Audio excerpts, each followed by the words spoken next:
والصلاة والسلام على أشرف الخلق والمرسلين سيدنا محمد وعلى آله وصحبه أجمعين. بداية نشكر الأخوة في حزب الهدى على هذه الدعوة الكريمة إلى هذا الاحتفال المبارك العظيم، الاحتفاء بسيد الأولين والآخرين سيدنا محمد بن عبد الله وعلى آله وصحبه أجمعين.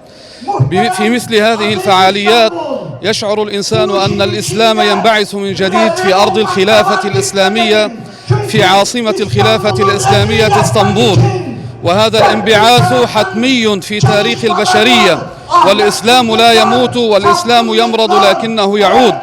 في مثل هذه الفعالية نتفاءل تفاؤلا عظيما وكريما ومباركا أن الإسلام بخير، وأن الدعوة الإسلامية بخير، وأن أهل تركيا وأهل اسطنبول وأهل هذه البلاد المباركة وأهل الأناضول على خير بإذن الله وفضله.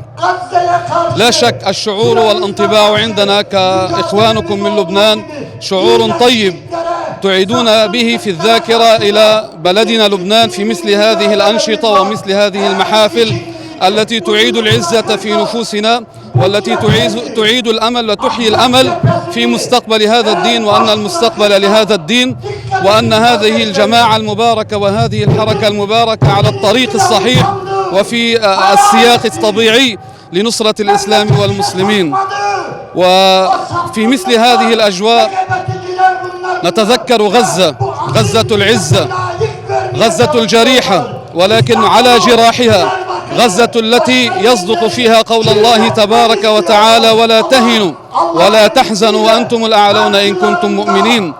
غزة وأهلها هم أهل العلا، هم أهل العزة وأهل الكرامة، على ما فيهم من جراح وعلى ما أثخن فيهم العدو، ولكن الله تعالى يقول: إن يمسسكم قرح فقد مس القوم قرح مثله وتلك الأيام نداولها بين الناس، إن تكونوا تألمون فإنهم يألمون كما تألمون وترجون من الله ما لا يرجون.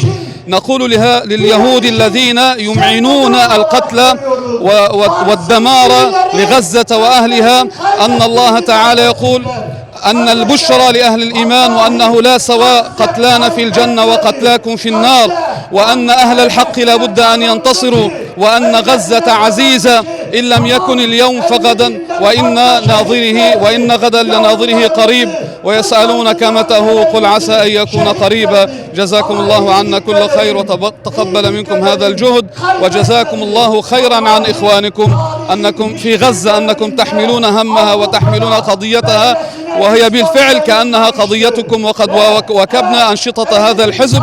والله إنك تشعر كأنهم هم حماس وكأنهم هم المجاهدون والمقاتلون على أرض غزة. فجزاكم الله خيرا وكتب أجركم وبارك الله بكم.